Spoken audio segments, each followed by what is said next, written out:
नमस्कार दोस्तों, study NCERT channel के इस वीडियो में आपका स्वागत है। आज हम देख रहे हैं क्लास 10th का साइंस का सैम्पल क्वेश्चन पेपर। ये क्वेश्चन पेपर आप सीबीएसई की वेबसाइट से डाउनलोड कर सकते हैं। डाउनलोड लिंक आपको डिस्क्रिप्शन बॉक्स में मिल जाएगा। Overall sample question paper medium difficulty level का है। इसी हमेशा से बेसिक क्वेश्चन ही पूछता है, लेकिन वो क्वेश्चंस कभी भी स्ट्रेट फॉरवर्ड तरीके से नहीं पूछता है, तो क्वेश्चंस ट्रिकी रहेंगे। इसके लिए आपको ज्यादा से ज्यादा सैम्पल क्वेश्चन पेपर सॉल्व करने हैं, ताकि जब आप एग्जामिनेशन हॉल में जाए तो आपको आइडिया हो कि किस तरह के क्वेश्चंस आने वाले हैं। ये वीडियो बनाने का मेरा उद्देश्य यही है कि आप ये क्वेश्चन से फेमिलियर हो जाए और आपकी प्रिपरेशन लेवल को एक बूस्ट मिले। चलिए शुरू करते हैं। सैम्पल क्वेश्चन नंबर 1 हमसे पूछा गया है कि इस सेटअप में मॉइस्ट लिटमस पेपर का कलर चेंज क्यों होता है। हमें दिया गया है एक टेस्ट ट्यूब और उस टेस्ट ट्यूब में है NaCl, साथ में ड्रॉपर के थ्रू H2SO4 ऐड किया जाता है। ये दोनों रिएक्ट करते हैं और Na2SO4 प्रेसिपिटेट कर जाता है। साथ में रिलीज होती है HCl गैस। इसी HCl गैस के फ्यूम्स हम ट्रैप कर लेते हैं और मॉइस्ट लिटमस पेपर के साथ रिएक्ट करवाते हैं। क्योंकि लिटमस पेपर मॉइस्ट है तो HCl गैस कन्वर्ट हो जाती है HCl एक्वस में, और जैसे ही HCl एक्वस बनता है वो डिसोसिएट हो जाता है H+ आयन में और क्लोराइड आयन में। यही H+ आयन रिएक्ट करते हैं लिटमस के साथ और हमारे पास लिटमस का कलर रेड हो जाता है। यानी कि presence of H+ aqueous ion in the solution is the reason for the color change in moist litmus paper. Question number 2 हमें एक रिडॉक्स रिएक्शन दिया गया है। सबसे पहले देखते हैं मैग्नीज ऑक्साइड। ऑक्सीजन को अपना आउटर शेल कंप्लीट करने के लिए चाहिए होते हैं 2 इलेक्ट्रॉन। क्योंकि यहाँ पे 2 एटम है तो ओवरऑल चाहिए 4 इलेक्ट्रॉन, जो कि देता है मैग्नीज। तो मैग्नीज का ऑक्सीडेशन स्टेट इस केस में हो जाता है +4। अब देखते हैं मैग्नीज क्लोराइड।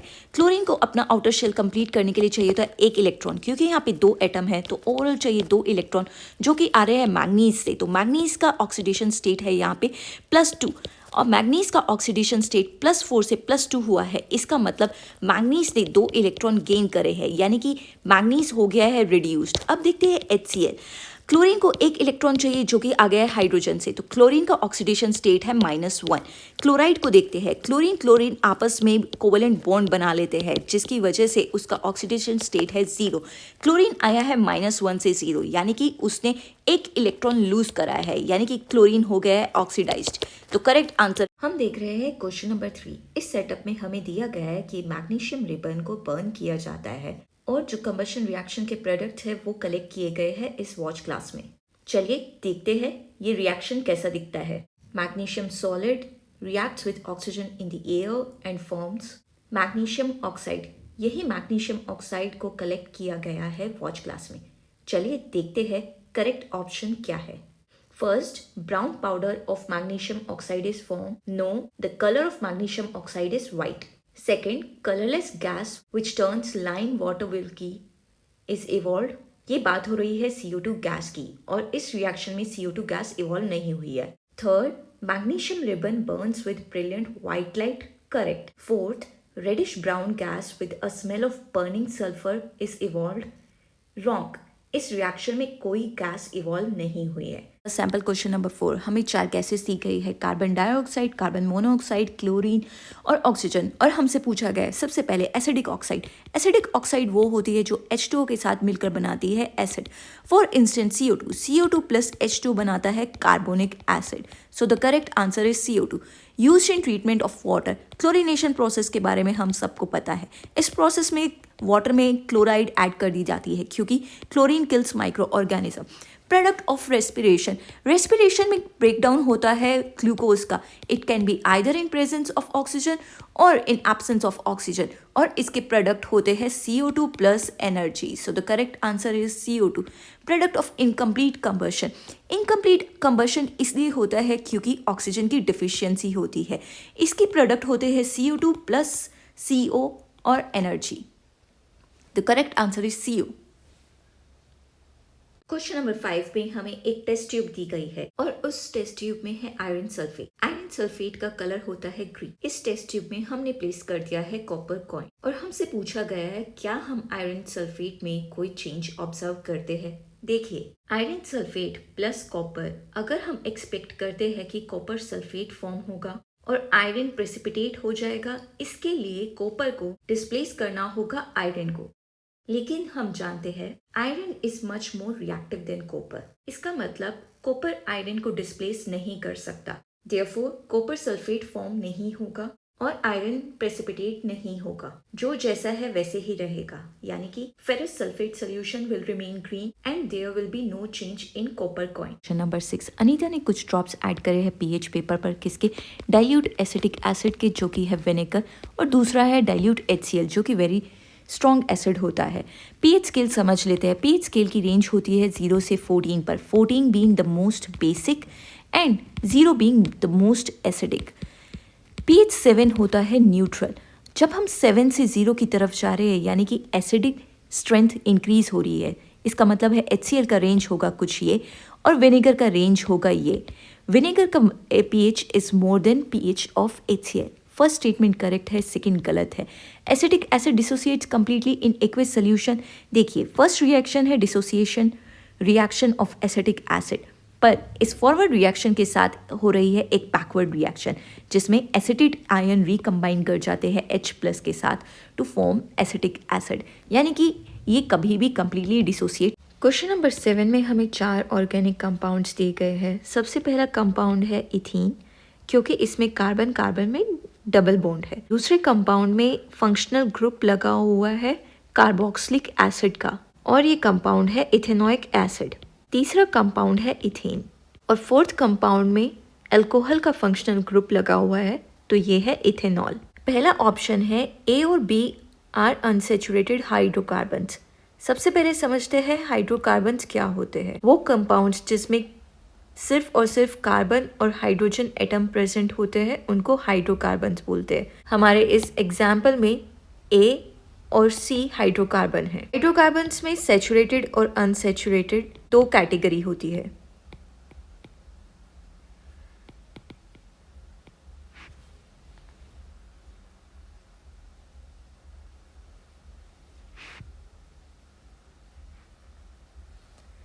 सैचुरेटेड हाइड्रोकार्बन्स में कार्बन के बीच में सिर्फ सिंगल बॉन्ड होता है। अनसैचुरेटेड हाइड्रोकार्बन्स में कार्बन के बीच में डबल बॉन्ड हो सकता है या फिर ट्रिपल बॉन्ड। तो ऐसे कंपाउंड ए है अनसैचुरेटेड और कंपाउंड सी है सैचुरेटेड। कंपाउंड बी और डी हाइड्रोकार्बन्स नहीं है, तो पहला option A and B are unsaturated hydrocarbon. तो ए तो है अनसैचुरेटेड हाइड्रोकार्बन पर बी हाइड्रोकार्बन नहीं है, तो ये है गलत। C and D are saturated hydrocarbon. देखिए, डी हाइड्रोकार्बन नहीं है, तो इसलिए ये भी गलत। Addition of hydrogen in presence of catalyst changes A to C. देखते हैं, ये है हमारा इथीन। अगर इसमें हम हाइड्रोजन ऐड करें इन प्रेजेंस ऑफ निकल, तो ये कन्वर्ट हो जाता है इथेन में, तो सी ऑप्शन करेक्ट है। डी में हमसे कहा गया है एडिशन ऑफ पोटेशियम परमैंगनेट, जिसका फॉर्मूला होता है KMnO4 changes B to D। देखिए, ये एक स्ट्रॉन्ग ऑक्सीडाइजिंग एजेंट है। यदि हम पोटेशियम परमैंगनेट को कार्बोक्सिलिक एसिड में डालेंगे तो कुछ भी चेंज नहीं होगा, बट वाइसी वर्सा अगर जो हम KMnO4 को इथेनॉल के साथ रिएक्ट करवाएंगे तो हमें मिल जाएगा इथेनोइक एसिड। तो ये स्टेटमेंट भी गलत है, पर इसका वाइसी वर्सा स्टेटमेंट करेक्ट होगा।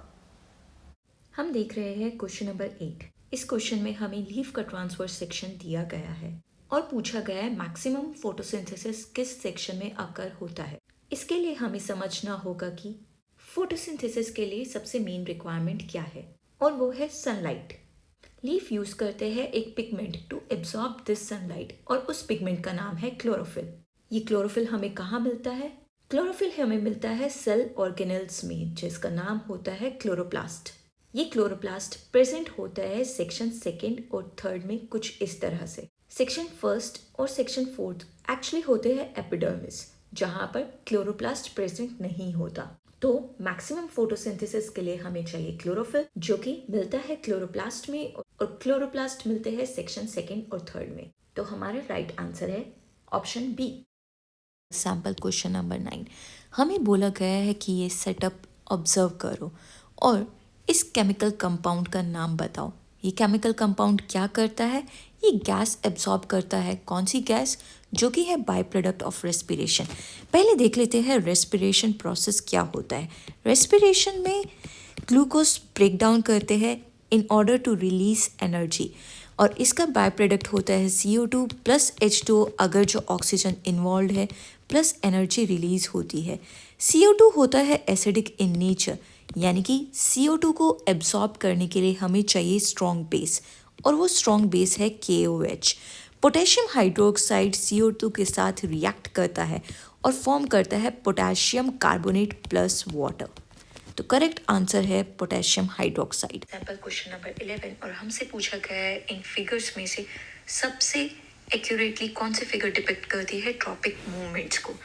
प्लांट्स भी रिस्पॉन्ड करते हैं एक्सटर्नल एनवायरमेंटल फैक्टर्स पर, और यदि plant is responding to a stimuli by growing in a particular direction, तो उस मूवमेंट को बोला जाता है tropic movement. For instance plants के रूट्स ग्रो करते हैं टूवर्ड्स द ग्रेविटी, और इसको बोलते हैं पॉजिटिव जियोट्रॉपिज्म।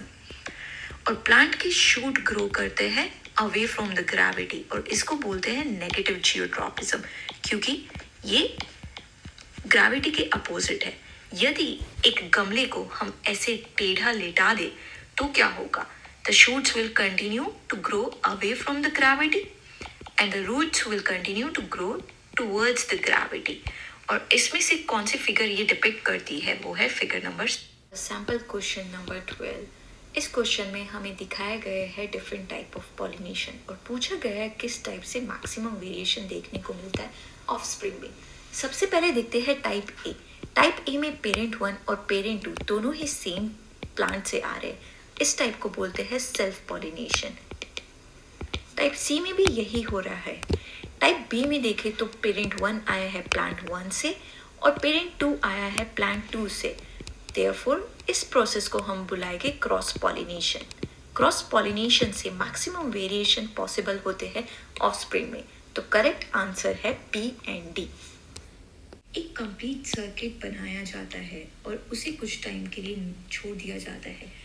कुछ टाइम बाद नोटिस होता है जो ये कनेक्टिंग वायर्स है जो कि कॉपर के बने हैं वो हीट अप हो गए हैं। तो क्या टेम्परेचर राइज होने की वजह से ये electrical resistivity of these wires will increase decrease और विल हैव नो इफेक्ट। देखिए, टेम्परेचर इंक्रीज करने से एटम की एनर्जी बढ़ जाती है और वो वाइब्रेशन और तेज़ी से करने लगते हैं। क्योंकि वो बहुत तेज़ी से वाइब्रेट कर रहे हैं तो वो इलेक्ट्रॉन के साथ कोलाइड करते हैं और इससे फ्लो में ऑब्स्ट्रक्शन होता है। फ्लो में ऑब्स्ट्रक्शन होता है, इसका मतलब रेजिस्टेंस ज़्यादा हो गया है। Therefore, the correct answer is the resistance increasing as the temperature increases. हम देख रहे हैं क्वेश्चन नंबर 14। हमें एक कॉपर वायर दिया गया है जो कि पोल्स ऑफ मैग्नेट के बीच में रखा गया है। ये रहा हमारा वायर। हमें कहा गया है कि वायर में करंट की डायरेक्शन चेंज की जा सकती है, साथ में मैग्नेट के पोल्स भी इंटरचेंज किए जा सकते हैं। तो बताइए कितनी डायरेक्शन से फोर्स एक्ट कर सकती है वायर पर। इसके लिए यूज करेंगे हम फ्लेमिंग्स का लेफ्ट हैंड रूल। अगर हम अपने लेफ्ट हैंड के हाथ की उंगलियों को कुछ इस तरह से स्ट्रेच करें तो फर्स्ट फिंगर की डायरेक्शन होगी मैग्नेटिक फील्ड की डायरेक्शन, सेकंड फिंगर की डायरेक्शन होगी करंट की डायरेक्शन, तो फिर थंब हमें देगा फोर्स की डायरेक्शन। चलिए देखते हैं डायग्राम में हमें क्या दिया गया है। मैग्नेटिक फील्ड की डायरेक्शन होती है नॉर्थ टू साउथ, तो हमारे मैग्नेटिक लाइंस लाई करेंगे कुछ इस तरह से। और मान लीजिए करंट की डायरेक्शन है ये आउट ऑफ द पेपर, तो इसको ड्रॉ करते हैं। करंट की डायरेक्शन है यहाँ पर, मैग्नेटिक फील्ड की लाइंस जा रही है इस तरह से। तो फ्लेमिंग्स लेफ्ट हैंड रूल के अकॉर्डिंग वायर पे फोर्स एक्ट करेगा अपवर्ड डायरेक्शन में। अब मान लीजिए हम सेकेंड सिनेरियो में करंट की डायरेक्शन चेंज कर दे तो मैग्नेटिक लाइंस है सेम डायरेक्शन में और करंट फ्लो कर रहा है अब इनटू द पेज। इस सिनेरियो में फोर्स एक्ट करेगा डाउनवर्ड्स। थर्ड सिनेरियो कंसिडर करते हैं जिसमें मैग्नेटिक फील्ड की डायरेक्शन कर दिए हमने चेंज और करंट को रखा है प्रीवियस केस वाले ही डायरेक्शन में। तो इस केस में फोर्स की डायरेक्शन हो जाएगी अपवर्ड। ओवरऑल फोर्स की डायरेक्शन या तो हम नॉर्थ में कर सकते हैं जैसे कि केस 1 में है, या फिर साउथवर्ड्स कर सकते हैं जैसे कि केस 2 में। तो ओवरऑल सिर्फ 2 ही डायरेक्शंस पॉसिबल है। सैम्पल क्वेश्चन नंबर 15 हमें एक वायर दिया गया है जिसका डायमीटर है d और लेंथ है l।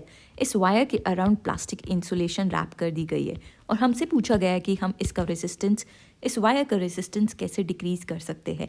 रेजिस्टेंस डिपेंड करेगा वायर की रेजिस्टिविटी पर, वायर की लेंथ पर और वायर की क्रॉस सेक्शनल एरिया पर। अगर हमें रेजिस्टेंस कम करना है तो या तो हम लेंथ कम कर सकते हैं या डायमीटर को बढ़ा सकते हैं। क्योंकि रेजिस्टिविटी ऑलरेडी फिक्स्ड हो चुकी है वायर के मटेरियल पर, तो हम रो को चेंज नहीं कर सकते हैं। ओवरऑल डिक्रीज इन रेजिस्टेंस के लिए हमें चाहिए इंक्रीज इन डायमीटर। अगर हम टेम्परेचर इंक्रीज करते हैं तो रेजिस्टेंस बढ़ जाता है। अगर हम thickness of plastic insulation increase करते हैं उसका कोई इफेक्ट नहीं पड़ेगा वायर के रेजिस्टेंस पर। सैम्पल क्वेश्चन नंबर 16 हमसे पूछा गया है कि एक स्ट्रेट वायर जो कि करंट कैरी कर रहा है उसके अराउंड मैग्नेटिक फील्ड का पैटर्न क्या होगा। हम जानते हैं कि एक करंट कैरिंग कंडक्टर अपने around circular magnetic field create करता है और इस मैग्नेटिक फील्ड की स्ट्रेंथ कम होती रहती है जैसे जैसे हम कंडक्टर से दूर जाते हैं। अगर हम मैग्नेटिक फील्ड की डायरेक्शन पता लगानी हो तो हम यूज़ करते हैं राइट हैंड थंब रूल का, यानी कि हम अपने थंब को पॉइंट करते हैं करंट की डायरेक्शन में और कर्ल ऑफ फिंगर्स हमें बताते हैं direction of the magnetic field. Correct option है ऑप्शन डी। क्वेश्चन नंबर 17 से 20 तक हमें दो स्टेटमेंट्स दी गई है। पहला है एजर्शन और दूसरा है रीजन।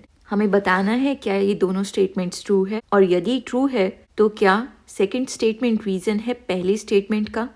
चलिए क्वेश्चन नंबर 17 से स्टार्ट करते हैं। पहली स्टेटमेंट में कहा गया है कि silver bromide decomposition is used in black and white photography. जी हाँ, यूज किया जाता है। इसका रीजन दिया गया है कि light provides energy for this exothermic reaction. देखिए, सिल्वर ब्रोमाइड का डिकम्पोजिशन एक एक्सोथर्मिक रिएक्शन नहीं है, ये एक फोटोकेमिकल रिएक्शन है। इसका मतलब assertion is true but R is false, यानी कि ऑप्शन सी। क्वेश्चन नंबर 18 में हमें स्टेटमेंट दी गई है कि पी प्लांट्स की जो हाइट है वो कंट्रोल करी जाती है एफिशिएंसी ऑफ एंजाइम से। हाइट इन पी प्लांट्स है जेनेटिकली कंट्रोल्ड और ऐसा क्यों होता है? क्योंकि सेल्यूलर डीएनए में इंफॉर्मेशन होती है प्रोटीन्स बनाने की। हाइट कंट्रोल होती है एंजाइम से और एंजाइम की एफिशिएंसी डिटरमाइन की जाती है जेनेटिक मटेरियल से और जेनेटिक मटेरियल होता है हमारे डीएनए में। तो दोनों स्टेटमेंट्स करेक्ट है और साथ में स्टेटमेंट 2 रीजन है स्टेटमेंट 1 का, तो ऑप्शन ए करेक्ट है। क्वेश्चन नंबर 19 में हमें कहा गया है कि एम्फीबियंस टॉलरेट कर सकते हैं mixing of oxygenated and deoxygenated blood. Amphibians होते हैं वो वाले वर्टिब्रेट जो कि लैंड और वाटर दोनों में रह सकते हैं। रीजन दिया गया है amphibians are animals with 2 chambered heart. देखिए, 2 चेम्बर्ड हार्ट होते हैं फिशेस के, एम्फीबियंस के होते हैं 3 चेम्बर्ड हार्ट। तो यानी कि ये वाली स्टेटमेंट गलत है। करेक्ट आंसर हुआ ऑप्शन सी। ह्यूमन बींग्स के केस में ऑक्सीजनेटेड ब्लड और डीऑक्सीजनेटेड ब्लड की मिक्सिंग बिल्कुल भी टॉलरेट नहीं की जाएगी क्योंकि ह्यूमन बींग्स की एनर्जी रिक्वायरमेंट बहुत हाई होती है। ना सिर्फ ह्यूमन बींग्स की बल्कि सारे मैमल्स और बर्ड्स की एनर्जी रिक्वायरमेंट बहुत हाई होती है, इसलिए उनके हार्ट होते हैं 4 चेम्बर्ड। क्वेश्चन नंबर 20 में हमें स्टेटमेंट दी गई है कि एक freely suspending current carrying solenoid जब रेस्ट पर आती है तो उसकी डायरेक्शन अलाइन हो जाती है नॉर्थ से साउथ डायरेक्शन में और इसका रीजन दिया गया है कि एक करंट कैरिंग सोलेनॉइड बिहेव करती है जस्ट लाइक अ बार मैग्नेट। तो ये रहा हमारे पास एक करंट कैरिंग सोलेनॉइड। इसका एक एंड एक्ट करेगा एक बार मैग्नेट के नॉर्थ पोल की तरह और दूसरा साउथ की तरह और इसमें से मैग्नेटिक फील्ड लाइंस जाएंगे from north to south. Correct answer है, एजर्शन भी राइट है और रीजनिंग भी, यानी कि ए।